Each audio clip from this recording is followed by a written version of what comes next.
Olá pessoal, tudo bem? Começa agora mais um X da Questão ao vivo pela TV Câmara São José do Rio Preto. E você pode participar com a gente enviando a sua mensagem para o nosso WhatsApp, o número está aí na tela, 99163-7905. E temos também o telefone aqui da redação da TV Câmara, 3214-7766, e o nosso e-mail, que é o gama@riopreto.sp.leg.br.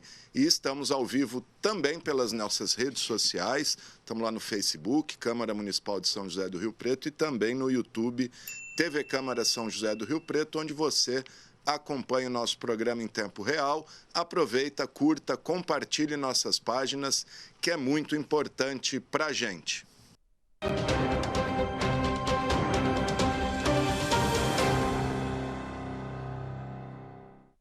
Bom, e o tema hoje, gente, é eleições, né? Lembrando que esse ano temos eleição para prefeito e vereador em todos os municípios brasileiros, e nós vamos falar aqui das regras estipuladas pelo Tribunal Superior Eleitoral, que adotou algumas medidas mais restritivas, principalmente no que diz respeito à internet e redes sociais. Mas para falar dessa e de outras regras aí publicadas recentemente em diversas resoluções pelo TSE, recebo os advogados José Antônio Ercolim, que é coordenador da Comissão de Direito Eleitoral da OAB, e o Ailton Bertoni, advogado também especialista em direito eleitoral, direito público. Agradeço aos dois por estarem aqui. Vou começar com o doutor Ercolim. Doutor, o que dá para dizer, no geral, o que mudou para essas eleições, principalmente, como eu disse, aí para a internet e redes sociais? Obrigado, viu? Eu que agradeço, Gama, a oportunidade de estar aqui. Agradeço ao doutor Ailton aqui por dividir essa responsabilidade comigo.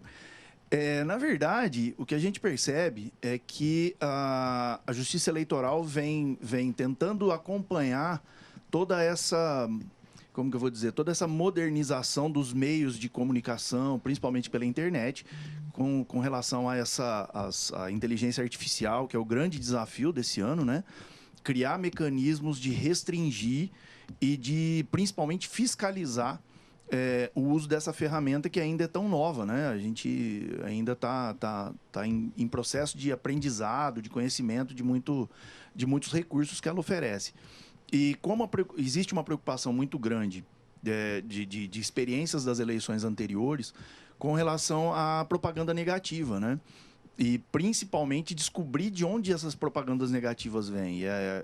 Então, a Justiça Eleitoral vem tentando criar mecanismos para conseguir fiscalizar, restringir e, principalmente, não deixar que elas se espalhem, né, com a rapidez que a gente sabe que se espalham aí pela internet, para evitar prejuízos no processo eleitoral, né, na disputa eleitoral. Propaganda negativa que o senhor citou é quando falo mal de um adversário, Isso, de um adversário exatamente, político. Você fala mal do adversário ou propagar informações de ódio, de racismo, né, violência de gênero, tudo que envolve algo que não que venha contrário ao debate sadio, ao debate justo, né, do exercício da democracia, é considerado como propaganda negativa. Inclusive, nessa eleição, a gente tem a novidade de que ela foi expandida para propagandas que envolvem informações dos cônjuges, filhos, né, de família de um modo geral.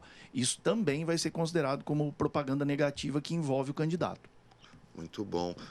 Bom, deixa eu ouvir o doutor Bertoni. O Bertoni, que é ex-diretor jurídico aqui na Câmara, tem vasta experiência aí no jogo eleitoral, né, doutor? Que o senhor viu de diferente para as resoluções deste ano? Bom, além dessas que o doutor já falou, né, que eu acho que, assim, eles estão tentando segurar. Eu acho que vai ser muito difícil, porque a internet é um monstro. E aí, por exemplo, eu acho muito difícil. Tem tecnologia. Eu não sou da área de tecnologia, então eu sou analfabeto tecnológico, mas a gente vê que tem uma velocidade gigantesca nessa área. Eu acho que vamos ter muito trabalho para retirar conteúdo, para proibir conteúdo. Essas questões vai ser vai ser muito trabalhosa e o avanço da internet, principalmente, não as redes sociais assim, Facebook, Instagram, mas principalmente o WhatsApp e Telegram, que aí é Isso é impossível controlar. É muito difícil, tal, né? Além disso, nós tivemos outras novidades que foram decorrência, por exemplo, assim, ontem mesmo um candidato me perguntou, tal, né, que na eleição passada ele é presidente de sindicato e ele tem que se afastar e ele não queria se afastar. Eu falei, ó, você está equivocado. Na eleição passada, tinha que se afastar. Nesta eleição, não tem mais que se afastar, seja ele patronal ou de trabalhadores. Então, dirigentes sindicais não precisa mais. É uma jurisprudência do TSE e tal. Por quê? Porque agora não existe mais o imposto sindical. Então, não havendo mais o imposto sindical, não precisa mais ser afastado, porque o sindicato não recebe verba pública. Então, e teve outras, né? Por exemplo, além outras que eu já falei aqui, por exemplo, assim, que mudou as chapas, né? O número de candidatos por chapas. Na eleição passada, aqui em Rio Preto, o partido, né, poderia lançar 26 candidatos. Agora, somente 24. Então, tem uma pequena diminuição. E eu acho que vai ter uma diminuição no número de vereadores também por outro fator. Porque hoje, diferente da eleição passada, que nós tínhamos acho que 36 partidos, há 4 anos atrás, nós temos 29 registrados no TSE. E desses 29, tem muitos que não lançam candidatura aqui, como o PCO, PSTU, tem uns outros, tal de Mobiliza, que eu não conhecia, né? Fiquei conhecendo agora, né? O Partido da Mulher, né? Não, então, que não lança. Então, acho que também vai ter uma diminuição pelo número de candidatos aqui, seja pela diminuição do limite máximo que uma chapa pode lançar e pela diminuição de partidos, e além de que a novidade que foi acrescentada na eleição passada de presidente, que foi a possibilidade de junção de partidos em federações. Então, isso deve acarretar uma certa diminuição. Quando o senhor falou 24 candidatos, e se for uma federação, mesmo assim... Mesmo assim, é 24 se candidatos. chapa pura, tinha um número, a coligação podia ser um pouco... E a federação ainda tem um problema, né? Desculpa, Ito, te cortar, mas assim, vários partidos que lançam uma chapa só. Então, isso traz uma diminuição também e, sem contar, assim, eu prevejo não municípios do tamanho de Rio Preto, maiores não, mas municípios pequenos, que a gente sabe que essa questão de ideologia ela não é tão levada, não é o primeiro ponto a ser levado em consideração. E como é que essas pessoas vão se juntar para lançar uma chapa só? Né? Isso vai ser... A engenharia da formação dessas chapas hoje em dia mudou muito. Pelo número de candidatos que diminuiu, pelo número de partidos, em alguns lugares o aumento de cadeiras, como nós tivemos aqui. Vai ter a forma do cálculo das sobras, isso tudo vai gerar uma modificação muito grande repito, nessa engenharia de se formar uma chapa e de se escolher os candidatos, né? Porque antes, pela regra anterior da proporcional, você podia juntar, por exemplo, PT, PSDB, partidos antagônicos em nível federal, mas como o doutor Ercolim diz, tem município que às vezes a figura é mais importante do que o partido. O senhor falou da sobra. O que muda em relação à sobra, doutor Ito? Teve a decisão do STF, né, doutor, que julgou ADIs, 3 ADIs que tinha lá no STF, e como eles entenderam ser inconstitucional a última regra da sobra, que era utilizando de quociente individual, né, e limitava também o partido que não conseguia 80% do quociente. Agora, essa terceira fase vai participar pela maior média e não tem mais quociente individual. Só que, assim, para Rio Preto, eu não sei se é a mesma opinião do doutor, acho muito difícil disso acontecer na prática. Mas tem certos municípios, aqui mesmo no estado de São Paulo, que o quociente eleitoral é muito alto. Acho que Pindamonhangaba, se não me engano, é em torno de 6.500 o quociente eleitoral. A previsão que a gente faz aqui em Rio Preto, se mantiver a mesma porcentagem de abstenção, de votos brancos, nulos, em torno de 9 mil votos para um partido fazer uma cadeira aqui em São José do Rio Preto. Em Pindamonhangaba, que é uma cidade, sei lá... minúscula, é 6.500 para fazer um vereador. Então, lá, talvez, vai se aplicar essa regra, porque os partidos não conseguem atingir o quociente eleitoral. Então, talvez nessa cidade específica vai ser atingido essa terceira sobra. E como que é a regra da sobra? Porque é o seguinte, achou o quociente eleitoral, o quociente partidário, fez os números exatos de cadeiras, aí sobrou tantas sobras, por exemplo, 5 sobras. Essas 5 sobras, a primeira dessas 5 sobras vai concorrer junto tanto o partido que fez quociente, como o partido que não fez quociente, mas fez 80%. E muito provavelmente esse partido que não fez o vereador, não fez uma cadeira, mas atingiu mais de 80%, muito provavelmente ele vai ficar com a primeira sobra. E se tiver outro partido assim, vai ficar com a segunda sobra. Então, é isso que pode acontecer. Só depois o que atingiu o quociente, sim, que já garantiu uma cadeira, porque daí a sobra é muito menor do que o outro que conseguiu. A grande diferença aí é que, assim, até a última eleição, só participavam das sobras partidos que tinham feito cadeira no primeiro cálculo. Então, não participava da sobra quem não tinha feito cadeira alguma no primeiro cálculo. Então, fez o primeiro, como o Ito falou, fez a primeira conta. Sobrou cadeiras, só participavam da sobra quem tinha conseguido o quociente na primeira conta. Jogou para a segunda, aí liberaram a sobra. Liberaram todos os partidos para participar da sobra por uma questão de representatividade. Às vezes o partido tinha muita votação, mas não tinha alcançado, as votações eram individuais. Então eles jogaram todo mundo para a conta. Essa terceira conta, de fato, eu concordo, é muito difícil ser alcançada, é muito difícil você ouvir lugares que ainda que chegam a esse ponto.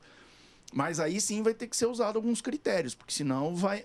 Porque, na verdade, a ideia é evitar que se entre em candidatos com votação muito ínfima. Muito baixa. Né? A gente conhece, a gente tem experiências aqui mesmo de muitos candidatos que tinham votação expressiva, mas por conta dessas contas ficavam de fora, desses cálculos, né? Eu lembro o caso do Enéas, do Prona, né? Que acho que teve um deputado até aqui da região que foi eleito com 200 votos. Né? Acho que 400 e poucos votos, a votação ridícula. Então, essa regra... é chamada de cláusula de desempenho dos 10%, ela vale desde a primeira. Por mais puxador de voto que seja, que você tenha um Enéas esse aí na sua chapa, se você não teve uma votação nominal de 10% do quociente, você fica de fora, ele não consegue te puxar. Mesmo que uma votação esplendorosa tenha conquistado 10 cadeiras. Só a votação dele consegue puxar 2, 3, a dele mais 2, vai. Se você não teve, candidato, teve 10% do quociente, ele não consegue te puxar. Essa cadeira obrigatoriamente é jogada para sobra. Que aí é jogado para todos os partidos. Então o puxador, o puxador de voto, ele fica restrito no seu poder de... Não adianta só ele, tem que ter uma chapa bem equilibrada. E é isso que é uma novidade, que assim, já vem da última, mas que os candidatos e os partidos têm um pouco de dificuldade de entender.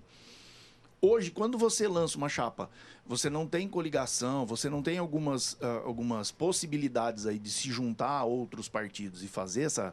Você precisa ter candidatos fortes dentro da sua chapa, né? A gente ouve muito falar, não, eu sou bom de voto e eu não posso pôr outro que vai concorrer comigo.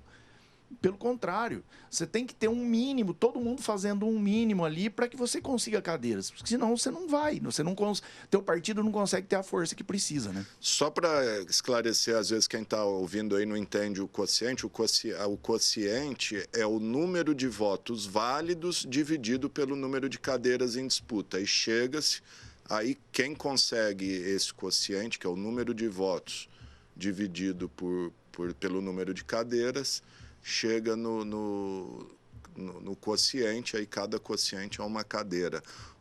Lembrando que a partir do ano que vem, dessa eleição já, Rio Preto tem 23 vereadores. Isso ajudou a dar uma puxada para baixo aí, né? Certamente.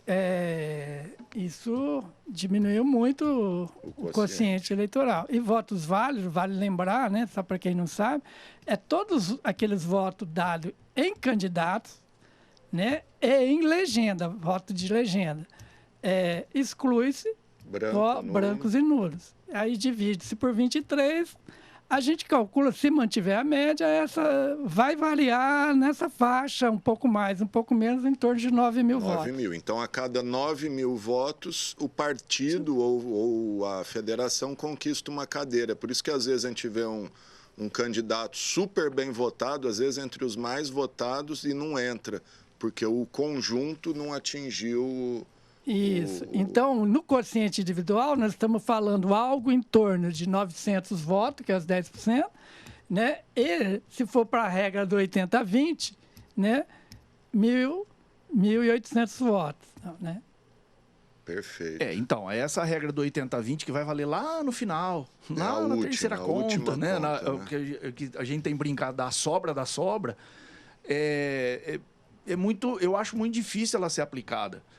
Imaginando municípios grandes, né? Como você mesmo disse, quando você joga isso para um município menor ou que exige uma votação mais expressiva, isso vai ficar impraticável. E mais uma vez, nós estamos lá já na sobra da sobra, né? Então... Até por essa redução, vocês acham que as bancadas serão maiores nessa eleição? Porque hoje a maior bancada que a gente tem são 2 vereadores. Você acha, Ito, que pode ter bancadas 4... 5 vereadores? Depende, porque não dá para você assegurar isso, né? Porque depende, se tiver uma candidatura majoritária que faça muitos votos e carregue para sua chapa, que tenha uma chapa, só pode ter, mas difícil, eu acho difícil. Eu acho que vai ter legendas com 3, isso sim, 2. Eu acho que vai ficar por aí. O lado bom disso é exatamente o inverso, né? Você vai conseguir dar maior representatividade. Pulverizar, né? Isso, os votos, o maior número de partidos vai conseguir fazer cadeiras. Eu acredito que essa seja a intenção.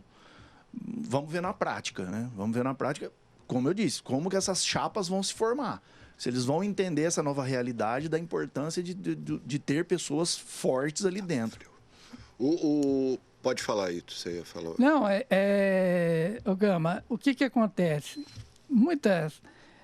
Tem gente que vem perguntar para a gente, né, como monta a chapa e tal. O doutor já falou, às vezes, para você pegar uma sobra, às vezes é melhor você estar num partido que tenha feito bastante votos, né, do que não tenha feito. Exceto esse caso que eu pontuei, do partido que quase conseguiu fazer o quociente e não fez. Aí ele certamente vai pegar logo a primeira sobra, porque a sobra dele é muito grande. Exatamente. Normalmente, quem não entende fala, eu quero ir para um partido que não tem ninguém, porque daí eu vou ser o mais votado, mas não adianta, né? O negócio é ter um corpo bom, um bom puxador de voto ali e um corpo forte. O que a gente costuma falar, né? Os políticos costumam falar que a chapa boa é aquela que tem cabeça, membro e rabo, né? Então, essa é uma chapa boa. Não adianta você só ter 2 candidatos ou 3 candidatos que não vai virar. Vai, né? E eu acho que uma tendência que vai acontecer nessa eleição, porque vai ter, acho que uma diminuição do número de partidos, né? É que as chapas vão se apresentar de uma forma mais completa, tentando buscar o maior número de votos possível para essa chapa. Questão das cotas, está mantido? Cota para mulher, negros e indígenas? Isso, tudo mantido. Sim. Né?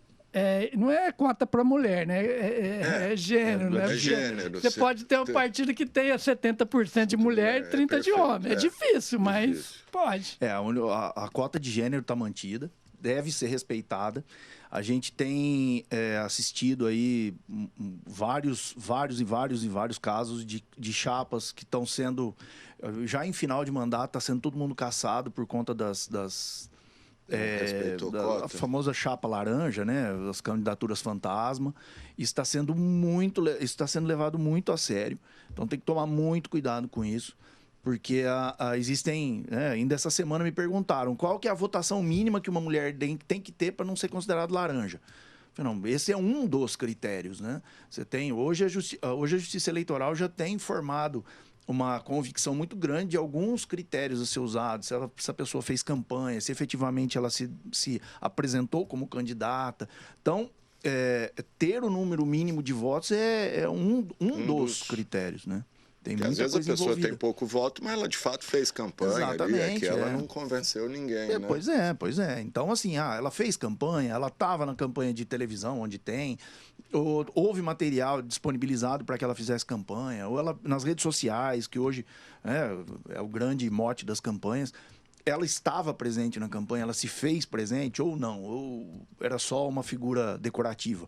Então, isso tem que ser tem que prestar muita atenção nisso. A cota é de 20% ou 30%? 30%. 30%. Então, para 24 vereadores aqui, 2, 4, 6... São 8 mulheres. 8 mulheres. É um desafio para os partidos. É um desafio, continua um desafio, mas eu acho que é o seguinte... Aos poucos, eu tenho notado que tem uma participação maior das mulheres, muito, né? Então, por exemplo, e mulheres que fazem campanha para valer, tal, Sim, né? sim, claro. Até porque, como o doutor disse, isso pode inviabilizar a chapa inteira, né, tal, né? Então, não adianta. É que a gente viu muito isso no passado, né? Põe Por só exemplo, o nome ali, põe só o empresta o nome, nome. não fazia material, não pedia, não tinha nenhum gasto, né? não apareceu nenhuma vez na TV, tal, não tinha rede zero social. voto, né? Não Nem pediu nem voto, e ela aí votou, tinha, né? às Nem vezes ela tinha 1, 2 votos lá, que às vezes tinha até vídeo gravado da mulher pedindo voto para um homem, tal. É isso. Lançava-se muito assim, o presidente do partido colocava a mãe, a mulher, a filha. Então a chapa era formada pela família inteira do presidente do partido. Só para atingir a cota. Só para atingir né? a cota. Para negro tem cota também? Ou não? Não, né? Não, ainda não. Mas vem caminhando a passos largos no sentido de se ter. Sim, mas tem a questão do fundo, financeira. né? Financeiro tem, existe né? um incentivo para que haja uma mobilização maior e o lançamento dessas campanhas, tanto de negros como de indígenas. Por isso que eu digo assim, todas as campanhas que a gente vê, eu percebo que caminha a passos largos para logo em breve a gente ter essas cotas definidas. Do mesmo modo que existe... me fugiu a expressão aqui agora, mas um número mínimo de cadeiras que deverão ser preenchidas por mulheres.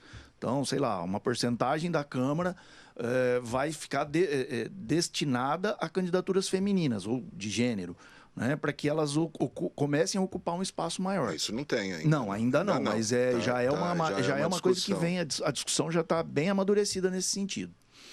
Se você me permite, só a respeito das candidaturas, dessa cota de gênero, é importante deixar muito claro, a gente ouve muito, eu sou muito questionado sobre isso, acredito que o Ito também, de como é feito esse cálculo. Porque aqui é fácil, são 23, são 24, desculpa, são 24 candidatos, então 30% são 8.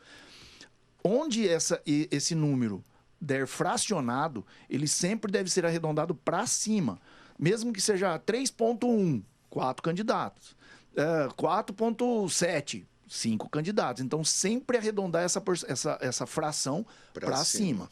Tá? Legal.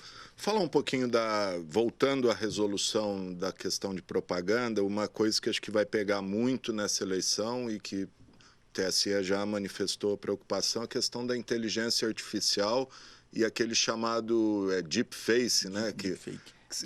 Deepfake, né? Que você cria ali enfim, a face da pessoa igualzinho, a voz igual, e você pode pôr ela falando qualquer absurdo ali. Como que vai ser o controle disso? Porque parece que o TSE jogou a responsabilidade também para os próprios provedores, tem um prazo para tirar fake news do ar. Isso não fica meio, além de perigoso, deixar a critério das empresas o que pode e o que não pode? Não é uma responsabilidade extra para esses provedores? Eu me incluo... Porque a multa é pesada, me parece, né? Eu me incluo no time do Ito aqui, dos ignorantes, dos analfabetos digitais. Mas, assim, tudo que eu tenho estudado a respeito já vem de algum tempo. O TSE vem tentando criar esses mecanismos de proteção, vamos por assim dizer. O que acontece? Já existem os convênios com esses provedores, com inclusive a última eleição teve um problema muito sério com no WhatsApp não, o Telegram, que não queria fazer, né, se negou até a última hora de fazer esse convênio, de fazer essa participação aí. Então, existem critérios que são desenvolvidos pelo próprio TSE e que esses provedores têm que seguir. E também eles devem criar os seus próprios mecanismos. Então, existe esse trabalho em conjunto com o TSE para que eles sigam e desenvolvam todos esses mecanismos. E daí vem essa questão da responsabilidade solidária. Então, não só os partidos têm essa responsabilidade, como também os provedores. Agora, como isso vai funcionar na prática, é que a gente vai ter que, como tudo em eleição, como tudo dentro do jogo eleitoral, a gente aprende pela dor, né? Então, esses critérios vão ter que ser utilizados, e aí a gente vai vivendo e vendo como que vai ser. Porque o que acontece? A velocidade da internet ela é muito alta. Se você só depender da denúncia de um outro candidato, da denúncia de um eleitor, ou de um partido político que seja, ou mesmo do poder de polícia dos promotores, do Ministério Público, da Justiça de um modo geral, isso acaba qualquer sei lá, 10 minutos que alguma coisa fique no ar, alguma notícia falsa ou uma notícia negativa, isso gera um prejuízo muito grande para as outras campanhas, né? Não, e o desafio é, uma vez postado ali, por mais que você apague o original, isso aparece em outro link, compartilhado, link atrás de link. É quase impossível você tirar 100% um conteúdo do ar. É muito delicado. E principalmente nessas redes que eu falei, de WhatsApp, Telegram, que é muito difícil de você controlar. Isso é um rastilho de pólvora, né? Você soltou o vídeo ali, né? Ainda mais no Telegram, que tem grupos de 200, 300 limite, pessoas. Não tem limite, tem mais, acho que até mais de 1.000 pessoas, sei lá. Né? Então, 1.000 pessoas compartilhando, isso é uma coisa assim, que é um rastilho de pólvora mesmo. E é difícil de se controlar. Então, por isso que eu falei, a gente vai ter, acho que, muito trabalho aí, porque eu acho que isso vai rolar. E porque é uma coisa que você vê, eu não sei fazer, nem vídeo eu sei fazer no celular e tal, né? Mas esse deepfake eu não faço nem ideia. Nem sei como que é isso, sei como que é. Mas eles fazem com uma perfeição. A voz, a voz, tudo, a imagem da pessoa falando sincronizadamente. Existem algumas coisas que estão assim, que tá bem claro, que é um início de como eles estão tentando restringir isso para ficar mais fácil a fiscalização. Todo provedor ou toda pessoa, mesmo física, que demonstrar interesse em fazer publicação de conteúdo político, partidário ou político eleitoral, ela obrigatoriamente tem que haver um cadastro dentro desses provedores para que haja uma facilidade maior de você chegar aos executores desses trabalhos. Então, obrigatoriamente, você tem que fazer esse cadastro. Mas aí você publica alguma coisa sem que você tenha essa identificação. Automaticamente, o provedor tem que ter uma ferramenta para tirar isso do ar imediatamente. Inclusive, uma das grandes novidades, porque assim, trazer um pouco de como funcionava antes. Vamos lembrar do tempo que era permitido outdoor. Então, fazia-se um outdoor de forma proibida, até que essa pessoa fosse notificada, ela teria um prazo de defesa, depois era dado um prazo, mesmo que ela perdesse, que era determinada a retirada. Então, isso ficava ali exposto 4, 5 dias, imaginando o alcance de um outdoor. O alcance de uma rede social é infinitamente mais rápido e mais destrutivo. Então, hoje a legislação que falava em prazo mínimo de 24 horas, hoje você tem prazo menor. São minutos para tirar do ar. Então, os provedores estão sendo colocados nessa situação para que eles também tenham ferramentas para, primeiro, trazer a identificação de quem está fazendo esse tipo de publicação e também para tirar do ar. Tira do ar. Depois vai ver se é legal ou não, aí volta. Né? Basicamente, é isso que eles têm de mais efetivo, né? De mais dinâmico. E como mudou, né? O senhor falou do outdoor, podia pintar muro, fazer chaveiro, camiseta, showmício. A legislação eleitoral ela tem esse espírito restritivo. Tudo que ela não consegue controlar muito ou criar esses critérios, ela proíbe. Num primeiro momento ela proíbe, depois ela vem evoluindo dentro disso aí para trazer algum formato para poder ser usado. Ô, Ito, em relação à prestação de contas, na passada a gente tinha parcial, ia meio em tempo real. Acho que isso caiu. Como é que ficou? Teve umas mudanças, mas a justiça está, assim, principalmente cada vez mais rigorosa na prestação de contas e tal, né? Então, é uma coisa que os candidatos têm que observar muito bem. Então, tem que ter a documento, tem que ter a nota fiscal, tem que ter vai pagar com cheque ou pode ser também via internet, né? Vai Transferência. poder Pix também agora? Pix também, pode tanto para doação quanto para pagamento. Mas tem que ter comprovação de tudo, né? Tirar os documentos, porque a justiça não aceita depois se não tiver os documentos comprobatórios. E a gente tem visto aí, nossa, decisões pesadíssimas.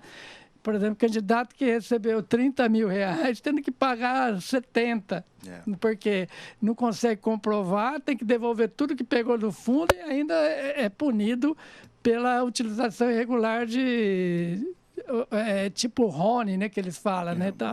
Recurso de origem não identificado, o famoso RONE. Na verdade é assim, o que acontece?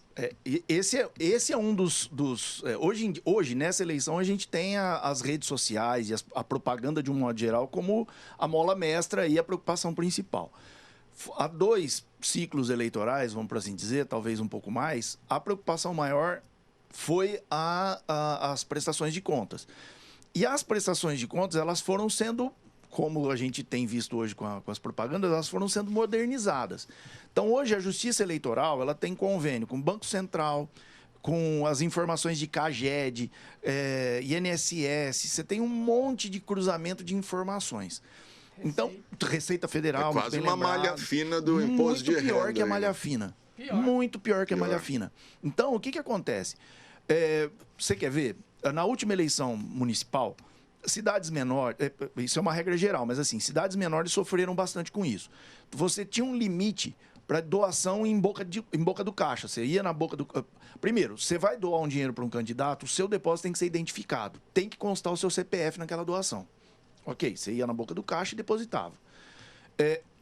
Teve um limite de valores. Se eu não me engano, era R$ 4.800. Acima de R$ 4.800, só podia ser por transferência bancária. Em muitos municípios, as pessoas iam e faziam doação acima desse valor na boca do caixa. Então, nem o banco, nem a própria instituição financeira estava instruída, o doador não tinha conhecimento disso, nem às vezes o candidato muito menos. Então, muita gente teve que devolver dinheiro por falta de conhecimento. E a hora que isso cai, automaticamente ele vai entrar como doação de campanha, porque ele vai para uma conta específica. Então, o Banco Central já tem conhecimento, Receita Federal... Cruza-se tudo isso e chega-se às pessoas. Então, outro caso bem emblemático de uma gráfica. Ela pegou um monte de trabalho, de um monte de candidato, e ela tinha um funcionário só, era uma gráfica bem pequenininha. Só que ela foi procurada por muita gente e ela terceirizou todo o trabalho. Só que ela emitiu todas as notas fiscais. CAGED, um funcionário só. Não, mas qual que é a tua estrutura? Não, eu tenho um funcionário, minha estrutura aqui, minha gráfica de fundo de quintal. E como é que você fez todo esse material? Eu terceirizei, mas cadê as notas? Ele não emitiu nota da outra para ele. Não, caiu tudo em cima dele. Esse cara sofreu uma multa pesadíssima, deu um baita trabalho para conseguir livrar esse cara da punição. Então, por conta de todos esses mecanismos, os candidatos têm que ficar muito atentos. Muito atentos. Como é que vai funcionar a emissão de nota? Quando você registra dentro da prestação de contas aquela despesa que você contratou, não é no ato do pagamento, e sim no ato da contratação. Então, você pode fazer uma contratação no começo de agosto, na hora que sai a campanha, mas só pagar lá no final, em outubro. Não tem problema. Só que você tem que dar conta dessa contratação, não no pagamento, e sim na contratação.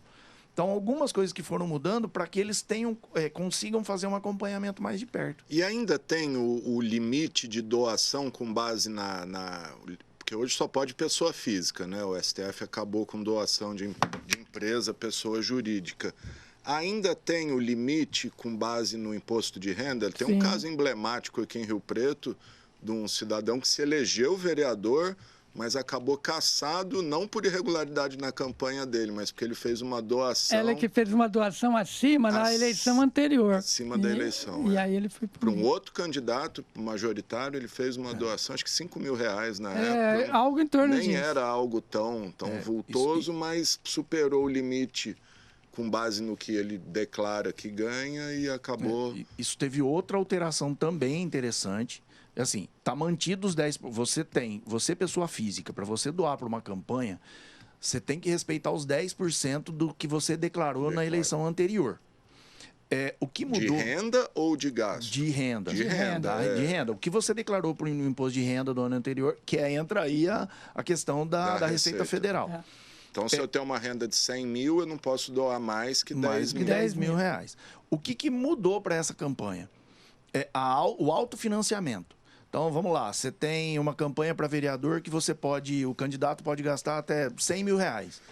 O candidato, independentemente do que ele declarou de imposto de renda, que aí é uma outra briga, ele poderia se autofinanciar. Ele tem condições de bancar esses R$100 mil. Ele não precisaria de nenhuma doação externa. Hoje mudou. Só que aí existe uma regra em paralelo. O candidato, ele só pode autofinanciar até 10%, mas são 10% do limite do teto de gastos estabelecido pelo TSE. Não tem nada a ver com renda declarada. O cara pode ser bilionário, mas ele só pode gastar 10% do teto, não 10% do imposto de renda. Diferentemente de doação de pessoa física, que é 10% do declarado no ano anterior. Tipo aqui, se for 120 mil, igual foi na passada aqui para vereador, ele pode doar dele 12 mil reais. Você entendeu? Porque a gente teve campanhas passadas aí também que pega esses candidatos milionários aí que injetaram fortuna. Ele se autofinanciava, ele bancava a campanha inteira. Isso também agora está restrito. Não sei porque não consigo entender direito essa regra, mas é isso que está estabelecido. Na verdade, doutor, eu acho que é por causa disso, do milionário e tal, querer falar, não, eu tenho dinheiro, vou bancar minha campanha e tal. Acho que foi isso. Pois é, mas já que você estabelece um teto, você só pode gastar até isso. Se eu tenho condição de gastar tudo bem, que isso aí é para equilibrar as candidaturas, perfeito. Esse tipo de restrição, de limite, até a proibição de doação de pessoa física, não acaba abrindo margem para Caixa 2, doações, vamos dizer, do crime organizado, isso não vai ser declarado nunca. Não abre margem para isso ou é justamente para coibir isso? A ideia é coibir, mas eu também acho que você marginaliza muito algumas doações, né? Algumas estratégias de campanha acabam ficando marginalizadas no sentido de à margem da campanha, né? Não, claro, a gente sabe, ainda existe uma piadinha, né? Quem tiver mais CPF disponível vai conseguir um número maior de doações. Você pulveriza isso num monte de CPF, né? Porque a pessoa que não declara imposto de renda é como se ela fosse isenta, e tem um limite do isento. Dentro daquele limite dos 10% do isento, ela pode doar. Vai dar o quê aí? 3 mil e poucos reais. Se você imaginar uma campanha numa cidade pequena, esse limite é alto. Né? Você tem 2, 3 CPFs que doam aí 3,5 aí, você está... Em outras eleições, doutor, a gente teve muitos casos desse sentido. Agora o Ministério Público já adotou, a Justiça já adotou, porque foram muita gente assim, que tinha doado R$1.000, R$500, e eram pessoas que não declaravam imposto de renda. Aí a Justiça ia lá e aí fiz várias defesas nesse sentido, aí liberava todas, mas tinha gente dava que trabalho, né? Dava trabalho. É o que a gente fala muito sobre isso, né? Que a gente vai aprendendo conforme os desafios vão aparecendo em campanha, porque a maioria dessas situações são precedentes jurisprudenciais, que a Justiça não tinha pensado nisso, e aí começou a aparecer muito isso, eles tiveram que julgar vários casos e chegaram à conclusão, não, vamos fazer o seguinte, então vamos usar o critério da isenção, como os 10% do valor do isento. Porque tem muita gente que não declara, né? Muita doação de pessoas que recebem Bolsa Família, recebem esses benefícios do governo. Então, precisava-se criar algum critério para se ter um mínimo aí, uma baliza, né? Tem outro detalhe do limite, que não sei se o doutor já enfrentou. Eu tive um caso, não foi agora, mas nas eleições passadas, que foi o seguinte: o candidato a vereador da cidade, que tem um limite pequeno, ele recebeu fundo eleitoral do partido e ele recebeu no limite, né? E aí o que aconteceu? Sei lá, R$10.000, mais ou menos, o limite que ele poderia gastar. E aí ele recebeu umas doações de pessoas físicas, né, de R$200, R$300, R$500 e estourou. Estourou o limite. Perdeu o mandato. Perde o mandato ou devolve dinheiro, aí começa essa bagunça, né? O problema é a pessoa receber e fazer uso do dinheiro. Porque ela extrapola o limite, aí começa abuso de poder econômico, né? Da onde vem o dinheiro. Muitas pessoas fazem esses depósitos e cidade pequena, muita gente deposita sem fazer as devidas identificações. Isso é muito complicado. Isso realmente dá muita dor de cabeça. Legal, gente. Estamos falando aqui sobre as regras aí para as eleições, né? Eleições que em Rio Preto já estão a todo vapor aí, muita articulação. E até por isso a gente também não, até por essas restrições, a gente evita ficar citando o nome aqui como uma TV pública, mas vamos deixar oficializar os nomes aí a gente começa a divulgar aqui as candidaturas. Lembrando que a eleição desse ano, primeiro turno, 6 de outubro, a gente tem aí na tela a data. Segundo turno, se houver, enfim, no país inteiro, segundo turno, 27 de outubro.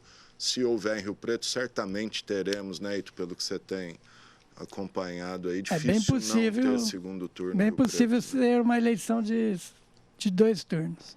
Eu também acredito nessa possibilidade. Legal, gente. Algo mais que queiram abordar, falar de eleições, doutor? Assim, algum tema que passou aqui que eu acredito que, em complemento a essa questão que realmente hoje é a mola mestra das preocupações tanto do tribunal quanto da gente, dos operadores do direito, né, que vão enfrentar esses desafios, é a questão das deepfakes aí. Tem uma coisa muito interessante, que eu não sei como que eles vão fiscalizar isso, que é a necessidade de tudo que for usado em termos de inteligência artificial, que ela não está proibida, né? É a necessidade de que fique registrado que foi utilizado a inteligência artificial na confecção daquela propaganda. Mas isso só propaganda positiva para o próprio candidato. Você não pode nem pensar em usar contra um Exatamente. adversário, Então, né? assim, a gente fala muito, a gente tem debatido muito sobre inteligência artificial, só que ela não está proibida. O que está proibido é o uso indevido. Né? Como sempre, tudo que vier em termos de fake news ou de desinformação ou a propaganda negativa que envolva o uso da inteligência artificial ou qualquer mecanismo que use essas ferramentas, que use esse artifício, ela vai ser proibida de qualquer forma, né? Ainda nesse tema, doutor, o impulsionamento de postagem, isso fica à vontade. É permitido? Porque eu tenho visto pessoas aí que são candidatas impulsionando nessa fase de pré-campanha, pode ser feito desde que seja utilizado com moderação, né, doutor? Porque já tem várias jurisprudências que falam assim, ó, se o candidato gastar na pré-campanha até extrapolando uns 10% do que for permitido na campanha, está valendo. Não pode, abuso, né? Se não dá abuso de poder econômico. E só no impulsionamento ainda, nas redes aí, o impulsionamento ele é feito por candidato. Na pré-campanha, geralmente pela pessoa física do candidato, tal, né? Depois, na campanha, é só por candidato, partidos ou federações. Com o CNPJ. Pessoa natural não pode, na época de campanha, impulsionar. Entendeu? Nem simpatizante. E o seguinte, e também não existe impulsionamento de propaganda negativa. De jeito nenhum. A orientação inclusive isso está meio que embutido já nos termos das resoluções. Mas é só pessoa física do pré-candidato e partido que pode fazer nessa fase de pré-campanha. Tá? Então, só o pré-candidato, pessoa física, e o partido, que são as duas formas de fazer essa fiscalização. E quanto ao limite, vai muito da história do princípio da razoabilidade, né? Da proporcionalidade. Senso, né? Então, entre 10, já se tem notícia de até 20% do teto de gasto ser permitido. Mas isso você vê que quanto maior a moderação, melhor. Quanto mais bom senso, melhor. Melhor, né? Para não correr risco lá na frente. Vai que você é eleito e é caçado por... O impulsionamento que você estava falando, depois na campanha, aí é só o CNPJ do candidato ou do partido, ou federação, né? Então, porque a federação é um partido, né? Ela funciona como um partido, principalmente sim. no período eleitoral. Perfeito. Porque é a história de como você dá a transparência e facilita a fiscalização na prestação de contas. Tá? E você dá a transparência para que todos os eleitores possam acompanhar isso pelas redes. Para a gente encerrar, a propaganda eleitoral no rádio e na TV, que começa finalzinho de agosto, começo de setembro, muda alguma coisa, Ito? Não, né? Não, continua aquele mesmo parâmetro, 2 programas de 10 minutos, tal, 70 minutos de inserções diárias durante 35 dias, de segunda a domingo. E é só o cargo majoritário agora, nos 10 minutos. No programa, o programa é só majoritário. E à noite... Nas inserções, 28 minutos é para os vereadores e 42 minutos é para os prefeitos. Sim, exato. Perfeito. Uma coisa porque a gente até tinha conversado antes e eu acho interessante mencionar, com relação a algumas restrições, né, com relação aos órgãos públicos, a propaganda institucional dos órgãos públicos. Atinge em cheio a gente aqui. Isso, exatamente. TV, né? Eu acho interessante a gente fazer uma menção, mesmo que rápida, de que a gente tem um choque aí, de interesses, né? Porque os órgãos públicos, obrigatoriamente, eles têm que ter seus canais de comunicação para que seja dado publicidade aos atos das câmaras, os atos legislativos, só que existe uma restrição que não está muito clara com relação a símbolos, a nomes, então a gente fica entre a cruz e a espada, mas no meu modo de entender tem que prevalecer o interesse público da transparência dos atos legislativos. Então, assim, obrigatoriamente, a gente ouve muito, né? Falar, não, do jeito que está, parece que vai ter que tirar do ar o site. Mas eu entendo que da necessidade, da importância de que isso continue sendo dado publicidade, até porque isso é garantido pela Constituição, mas se evitar a imagem, slogans, símbolos, né, de pré-candidatos que hoje ocupam cargos eletivos. Perfeito. Já que o senhor citou, a gente aqui na coordenadoria de comunicação aqui, que é TV Câmara, o site da Câmara, as redes sociais, a gente fica caminhando no fio da navalha aí para informar o que acontece aqui, mas sem caracterizar uma promoção, enfim, uma propaganda porque, às vezes, de A ou B. Porque às vezes o que acontece? Tem lá o escudo do município, né? Vamos usar, por exemplo, São José do Rio Preto, Câmara Municipal. No Legislativo é mais difícil, mas às vezes no site do município... Do município tem o logo slogan ali. Né? Às vezes o cara tem um slogan ali, o prefeito usou de um slogan durante o mandato, sei lá, governo para o povo. Isso tem que ser retirado. Porque às vezes ele acaba resolvendo usar isso para uma reeleição. Então, isso tira o equilíbrio entre as candidaturas, né? O que está meio nebuloso ainda para a gente, o nosso jurídico está analisando, é um artigo lá que fala que nem nomes de autoridades que são candidatos pode ser citado e devem ser retirados dos sítios oficiais. Aí a gente está ainda estudando se vamos, enfim, bloquear as notícias do site.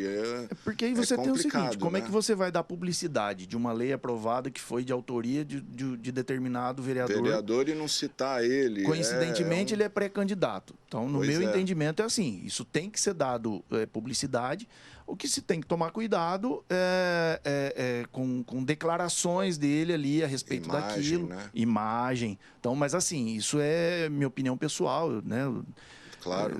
O jurídico aqui da TV Câmara é mais que gabaritado, eles vão dar uma... conseguir chegar a um processo melhor. Já foi publicado um ato da mesa aqui, mais ou menos regrando aí, não só a conduta aqui dos órgãos de comunicação da Câmara, mas também a própria campanha interna aqui, pode dentro dos gabinetes, carro adesivado na garagem pode, mas não pode ter propaganda ostensiva no prédio público. Inclusive, muitos partidos têm pedido o uso do plenário aqui para eventos, não está permitido, só para convenções.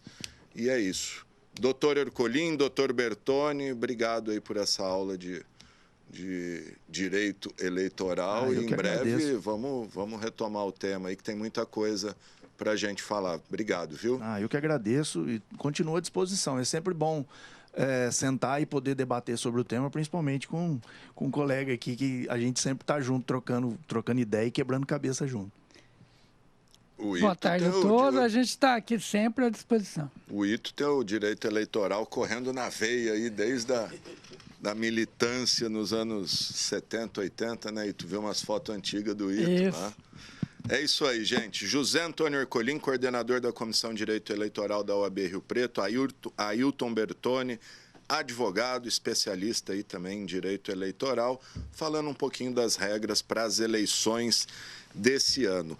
Antes de a gente terminar, só um registro aqui, uma boa notícia para Rio Preto, que o Ministério da Saúde anunciou que vai ampliar a distribuição da vacina contra a dengue para mais 154 municípios, entre eles Rio Preto, que historicamente enfrenta aí epidemia atrás de epidemia de dengue, né? O objetivo dessa vacina é a imunização do grupo que abrange crianças e adolescentes de 10 a 14 anos. Essa informação foi divulgada ontem à noite, hoje cedo no site da Agência Brasil, e a própria Secretaria de Saúde disse que ainda não recebeu informações oficiais do Ministério sobre quando e quantas doses vêm para Rio Preto, mas que detalhes devem ser divulgados em breve, mas não deixa de ser uma boa notícia. Atualmente, Rio Preto tem pouco mais de 3 mil casos de dengue confirmados e cerca de 4 mil em investigação, segundo o último boletim divulgado pela Saúde, e o que já caracteriza a situação de dengue no município, né? O estado de São Paulo decretou emergência aí. A epidemia é caracterizada quando são mais de 300 casos por 100 mil habitantes. É isso aí, gente. Essa edição do X da Questão fica por aqui. E se você quiser rever esse programa, ele será reprisado logo mais 8 horas da noite, amanhã às 7 horas da manhã e depois ao longo da nossa programação. Mas desde já está disponível nas nossas redes sociais, está lá no YouTube e também no Facebook. Sempre lembrando que você pode enviar mensagens para a gente com sugestão de pauta, de entrevista, de reportagem. Nosso WhatsApp está aí na tela e as informações aqui da Câmara você encontra no nosso site, riopreto.sp.leg.br. O programa de hoje teve os trabalhos técnicos do cinegrafista Wagner Bueno, o GC do Thiago Zatti, controle mestre do Fernando Giroldo e o áudio do Israel Heleno de Castro. Valeu, gente!